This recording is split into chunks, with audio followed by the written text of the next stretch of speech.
Grabatzen ari garen unean gaueko 11:34 igaro diren honetan, Bartzelonak eta Atletico Madrilek Montjuiken jokatu duten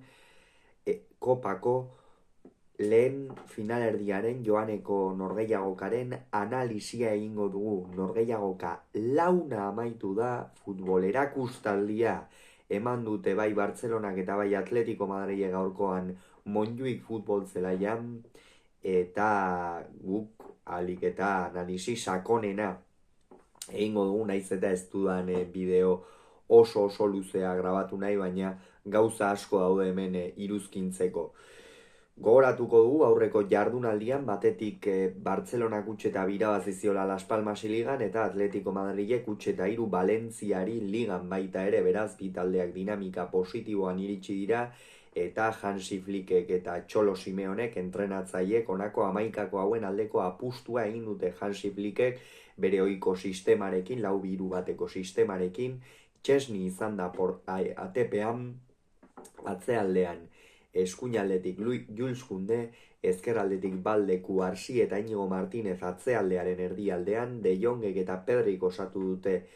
Euskarri Bikoitza zelai erdian, erdi puntan izan da Dani Olmo, eta goian eskuinaldetik Lamine Yamal, ezkerraldetik Rafinha, eta goian Ferran Torres izan da. Noski, Bartzelonak gogoratu behar da, egutegi oso estua daukala, Atletico Madrilek ere 3 egunean behin jokatzen ari dira bi taldeak, eta horrekin noski entrenatzaileak ere aldaketak egitera eramaten ditu egoerak, eta gaurkoan Ferran horregatik irten da esate baterako Lewandowskiren ordez, Dani Olmok ere Gabi eta Ferminek normalean jokatzen duten postu horretan jokatu du, eta ez dituenak kendu, eta ez dituenak kenduko inondik inora ere nik uste Lamine Yamal eta Rafinha izango dira, izan ere sekulako momentuan daude biak alabiak. Eta Simeone gaurkoan 4-4-2 sistemarekin irten da, Muso izan da ATP-an, gaurkoan berrikuntza nagusia atezainarena izan da, Llorente eskuinaldetik lauko lerroan atzealdean, Javi Galan ezkerraldetik, Lenglet eta Jimenez atzealdearen erdialdean, zelai erdian izan dira Barnekaldetik Barrios eta Depol, kanpoaldetik hegaletan Gallagher izan da ezkerraldetik, eta Giuliano semea eskuinaldetik, eta goian Julian Álvarez eta Antoine Griezmann izan dira. Beno, Atletico Madrilentzat ezin hobeto hasi dira gauzak, izan ere lehen nabiziko minutuan sekulako turboa sartu dio lehenengo minutuan Txolo Simeoneren taldeak, sekulako intentsitatea, eta ondorioz Lengleten pase baten ostean Julian Álvarezek bigarren zutoinean partidako lehen gola egin du. Egia esan Atletico Madrilentzat oso ongi hasi dira gauzak, esan bezala ziuraski Simeonek alako partida hasiera bat amestuko zuen, Bartzelonaren aurka ongi hastea oso garrantzitsua izan ohi baita, normalean asko estutzen duen taldea delako, eta hasieratik intentsitate handia sartzen duelako, baina gaurkoan Atletico Madrid izan da paper hori hartu duena, eta lehenengo minutuan jada Julian Álvarezek partidako lehen gola egin du. Bazirudien Bartzelona gol honen ostean erreakzionatu behartzuela, erreakzionatu du eta area behin zapaldu du, baina gero Julian Álvarezek Antoine Griezmanni sekulako pasea sartu dioia zelai erditik. Egia esan Bartzelonaren atzealdearen hasiera oso kaskarra izan da, bai Pau Kubarsi eta bai Inigo Martinezek ez diote bat ere hasiera ona eman norgehiagokari, eta hori Atletico Madrid bezalako taldeen aurka larrutik ordaintzen da, eta Antoine Griezmannek 6. minutuan bigarren gola egin du Atletico Madrilentzat. Ezin hobe hasi dira gauza, baina Bartzelonaren jokoa edo erakustaldia gerora hasi da. Jada Flicken taldeak beste intentsitate bat sartu dio norgehiagokari, baloiaren jabetza gehiago izan du, baina ez zuen bat ere paper erraza, egia esan alemaniarraren taldeak, eta hor esango nuke minutu batzuetan zehar Atletico Madrilek bekatu handi xamar bat egin duela, eta hori oso atzean sartu izanarena izan da, ez? Badakigu Bartzelonak bortxatzen duenean eta erasora joaten denean aurkariak atzean sartzeko gaitasun handia duela, eta gaurkoan ere hori erakutsi du Flicken taldeak, baina hor Atletico Madrilek behartzuen beste green bat, batez ere partida hasiera nola joan den ikusita eta erasoko jokalariak inspiratuta zeudela ikusita, baina baita ere egia da zelai erdian gaurkoan Rodrigo de Polek ez duela izan, behar bada beste partida batzuetan izandako protagonismoa, Pablo Barrios ere larri xamar ikusten ari gara azken norgehiagoka hauetan eta txartelek asko baldintzatzen diote, ez Zeltaren aurkakoa ikusi besterik ez dago, gaurkoan ere azkenerako txartelarekin amaitu du, eta beno. Baina minutuak aurrera joan ala, esan bezala, Bartzelona askoz ere hobeto jokatzen hasi da, eta 19. minutuan Jules Koundek Pedriri bigarren lerroan sekulako baloia jarri dio area ertzean, eta Kanariarrak Bartzelonarentzat lehen gola egin du. Aurretik ere Ferranek izan du jokaldi garbi bat, egia esan Ferran aspaldi honetan finari zen, ate aurrean, Hansi Flickek gaurkoan partida garrantzitsu batean, oso garrantzitsu batean esango dugu, hasieratik jokatzeko aukera eman dio, baina ez du baliatu bere aukera hori, esango nuke hasieratik jokoan sartzeko arazo handiak izan dituela, egaletatik jokatzen du askotan Bartzelonak, ez hor ikusi dugu nola Jules Koundé eta Lamine Yamalen egal hori baliatu duela nabarmen Flicken taldeak, eta bestalde batetik berriz hor Pedrik bat eta bikoa jarri du, eta Bartzelonarentzat hau albiste ona izan da, batez ere hasiera hotza eman diolako norgehiagokari, Hansi Flick oso haserre ikusi dugu, eta erreakzioak jarraitu du hain zuzen ere, 21. minutuan izan ere Rafinhak erdirak eta ipini du kornerretik, eta Pau Kubarsik profesional moduan lehen gola egin du. Egia esan gaurkoan Masiakoek eman duten erakustaldia handia izan da, egia da Pau Kubarsiren irudia apur bat lausotuta geratu dela azken minutuetan Bartzelonak atzealdean izan dituen arazoengatik, horiek gero aipatuko ditugu, baina orokorrean partida oso ona egin dute Masiakoek, bai Lamine Yamalek eta bai Pau Kubarsik, eta hau horren isla handietako bat izan da, eta hortikan aurrera jada Bartzelonak egurtu egin du Atletico Madrid lehen zatian erabat atzean sartu dira Simeonerenak, baina Bartzelona aukerak edukitzen ari zen behin eta berriz, Lamine Yamal ez zegoen behar bada beste partida batzuetan bezain inspiratua, eta horrek behar bada ere kondenatu apur bat Bartzelona, baina berriz ere, eta Atletico Madrid jada etxita zegoenean lehen zatian, 51. minutuan Rafinhak beste korner bat ipini du, eta Inigo Martinezek partidako 3. gola egin du Bartzelonarentzat. Hau Bartzelonarentzat ikeragarria zen, lehen zatia amaitu aurretik Inigoren gola hau, eta Rafinhak naiz eta lehen zatian ez den asko agertu, begira, 2 asistentzia egin ditu, 2 alabiak egia da, kornerren bitartez, eta 2 erdiko atzelariek golak erdietsi dituzte Bartzelonan. Atsedenaldira aldira 3-2 emaitzarekin iritsi dira. Bigarren zatian Atletico Madrilen gidoia lehen zatiaren hasierako berbera izan da, intentsitate handiarekin sartu dira Simeonerenak, Bartzelonari atzean zalantzak eraginez, baina egia da orokorrean Bartzelonari berriz ere badirudiela funtzionatzen hasi zaiola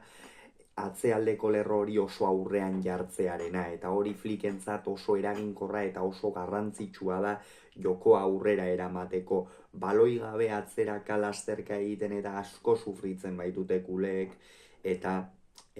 Flickek ezarri duen sistema horrek edo jokatzeko era horrek beste eraginkortasun bat ematen dio inolako zalantzari gabe. Eta 55. minutuan Javi Galan eta Giuliano kendu ditu. Javi Galanen aldaketa oso logikoa izan da, lehen zatian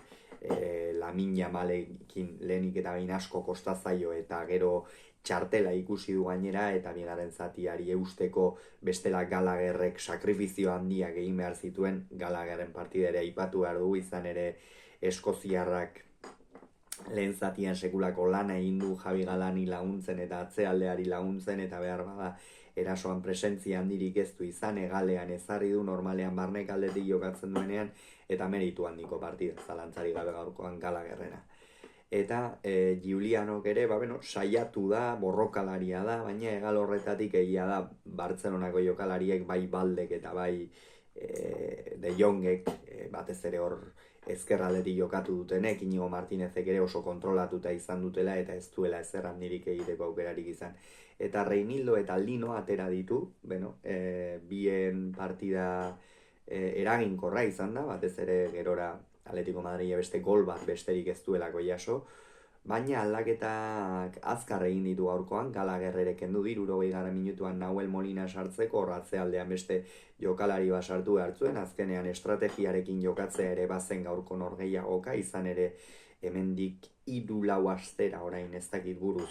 beste partida bat jokatu beharko dute itzulikoa kasu honetan, eta abantaia gol bakarrekoa zen, eta Simeonek buruarekin ere jokatu beharra zeukan, eta Gallagher kendu, esan dugu sakrifizio handia egin duela atzealdean, eta Nahuel Molina sartu du, eta Nahuelek ere ongi bete du bere papera, eta 78. minutuan egin ditu aldaketa garrantzitsuenak Simeonek edo partida aldatuko zutenak. De Paul eta Griezmann kendu ditu, De Paulek esan dugu gaurkoan ez duela behar bada bere partidarik distiratsuena egin, orokorrean demoraldi ona egiten ari da Argentinarra, baina gaurkoan ez da bere eguna izan inondik inora ere, Griezmannek ere gola egin du, baina orokorrean ez da asko agertu eta behar bada Atletico Madrilek erasoan gehiago espero zuen beregandik. Bartzelonak ere aldaketak egin ditu 78. Olmo eta Ferran kendu ditu Lewandowski eta Gavi sartzeko. Olmo gaurkoan ez da asko agertu, egia esan erdi punta horretan askoz ere protagonismo gehiago izan dute bai Pedrik eta bai Frenkie de Jongek. Pedri batez ere askotan Dani Olmoren postu horretan sartzen zelako, eta Rafinhak eta Laminek hain finkatutak izan da euren postuak, Dani Olmo apur bat ezerezean geratu da, eta Gavi eta Lewandowski, Gavi gaurkoan saiatu da, egia da behar bada falta motatzen dio dela eta normala da, ez? Lesio oso larri batetik dator eta beti beldur hori izaten da, baina lentzuen garra hori edo askoz ere gutxiago duela eta intentsitate gutxiagorekin ez ote den sartzen ari eta inteligentzia gehiagorekin jokatzen, ez? Eta horrek behar bada gehiago desagertzera eramaten du Gavi, eta Lewandowski bere gola egin du, gero esango dugu 72. minutuan Sorlozi gola kendu diote, eta gero Lamine Yamalek ze jokaldia egin duen batzuetan, eta behin eta berriz esaten dute kazetariek eta jendeak eta futbola zulertzen duen jendeak ere esaten du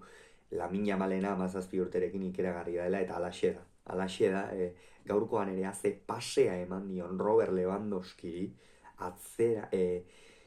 Javi Galanez, Nahuel Molina uste dut izan dela, edo Reinildo gainditu du Lengletik gero hankartetik pasa eta Lewandowski gola egiteko 74. minutuan, bazirudien ja Bartzelonak norgehiagoka erabakita zuela, gainera berotzen ari zen, partida gelditzen eta esan daiteke apur bat Bartzelonaren alde ere jartzen. Hernández izan da epailea, ez dugu esan, baina esan nuke partida oso ongi eraman duela eta inolako polemika nabarmenik gabe. Eta 84. minutuan, aldatu da berriz ere partida, kasu honetan Korreak ez zuen erraza, 3 aurkari baitzituen gainean, eta Simeoneren aldaketa oso eraginkorra izan da. Ezkerraldetik erdirak eta jarri dio Marcos Llorenteri, eta apur bat Pedrik lehen zatien sartu duen golaren antzekoa egin du, area ertzetik Gabiri ukitu dio eta ondorioz Txesnik ez du ezertxo ere egiterik izan, Txesnik ere partida ona egin du, baloien bat edo beste erreza etzena atera ditu, eta 85. minutuan Pedri eta Rafinha kendu ditu Flikek, eta Fermin eta Eric Garcia atera, sistemak aldatu dituzte bi entrenatzaileek, Simeonek 5-3-2 sistemarekin amaitu du, eta Flikek egia da, sistema berdinarekin jarraitu duela, Fermin atera duenean egalean jartzen, baina Fermin ez da egaleko jokalaria, anoetan jokatu zuenean ikusi genuen, ez dela egaleko jokalaria inondik inora ere, eta Pedri eta Rafinharen partida oso onak izan dira. Behar ditu Bartzelonak